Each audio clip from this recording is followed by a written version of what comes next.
Kristen is with us. Kristen is in Wisconsin. Hi, Kristen. Welcome to the Dave Ramsey Show. How can Dr. John and I help?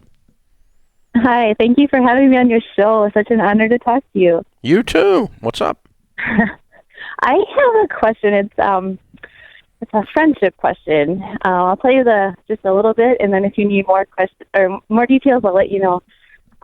Just about friendship and forgiveness. I had a real good friend that I was friends with for a while, and we had a falling out about a year ago. And we still have not gotten it's hard to get forgiveness from her. What was the falling out about? Well, she let me borrow her bike. We are both in our 40s, and her daughter's a teenager and has a bike, and I took it to a horse show in Kentucky, and it was stolen. So I got home, and the week I got home, my mom actually went into the hospital for a brain hematoma. And so I did not respond right away to this. I didn't pay for the bike, and I didn't replace it right away. And I was just really stressed out. And anyway, she had wanted me to meet her at the bike store to buy her daughter a new bike. And I just told her that's not good. That's really not reasonable, or it was an old bike. Anyways, and she has plenty of money. I did wind up paying her $500 for the bike.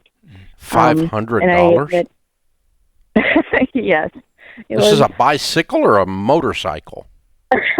Bikes are expensive, Dave. I mean, well, this is a nice bike. I know they're expensive, but this is not like, okay. This daughter what age is this daughter? 14. Nicest girl in the world, but mom definitely holds a grudge. So what's your question? So I see them every day because we board our horses at the same barn, and it's been a mental struggle for me just going out there and being ignored, and not even I'll say hello, and it's just I'm not even treated like I'm a human being anymore. And I'm not asking for her to be my friend. I'm sorry. I've written her notes. So have you? This is messy. Have you just taken her aside and said, "I'm sorry"? I've tried. I guess I haven't really gotten that close to her. Every time she sees me walking to her, she walks away. So it sounds like you have a choice to make, right? So you had a traumatic moment in history. You lost somebody's bike. I think it is fair to replace their bike. And now again, whether it's a $500 bike or a $200 bike, doesn't matter how much money they have. If they're millionaires or gajillionaires, you lost the bike and you need to pay for it, and come to some terms with that. And of course, we want people to be sympathetic to us, especially when we're at times of tragedy in our own homes.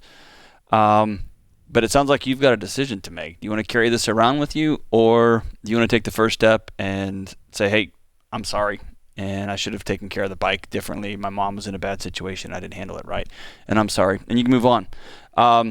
There may be a difference on who's at fault, who's right. In my personal life, I've decided, I decided this several years ago, I don't care anymore. I'm not going to carry other people's baggage around, even if they should have been more sensitive to me, even if they should have handled something differently. I'm not going to carry that because it weighs me down. It hurts my knees, it hurts my shoulders, it hurts my neck. I'm not going to do that. And so I'm going to go first. I'm going to reach out and say, I played a part in this separation, and I'm sorry. And I wish I'd handled it better, and I didn't. And I hope you forgive me. Yeah. So that would change the language of the way you describe this story forever if you do that. In other words, the language would never have anything to do about nice young lady, but her mother carries a grudge. It would never have anything to do with she's got plenty of money, she could buy a bike. It would never have anything to do with, well, she should have understood my mother had a hematoma. We would never say phrases like those again. You would just say, I was wrong.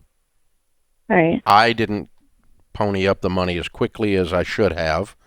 I didn't react well to this. And if she can't accept that, then you've at least set it all down. But when you qualify all of your all of your apologies with qualifiers, it takes the sincerity off the apology. Well, you never get to put the bricks down. And if this other mom called me, I'd be telling her the same thing. Yeah. Right? I'd be telling her the same thing. Yeah. Just say you're sorry. Put it down. Yeah, just forget it. Yeah. Move on. It's nothing's worth that. And then if she still won't talk to you, she just won't talk to you. That's her baggage to carry, not yours. Believe me, there's some people who won't talk to Dave Ramsey. I can promise you. And I've blocked like 15,000 on Twitter. Does that count?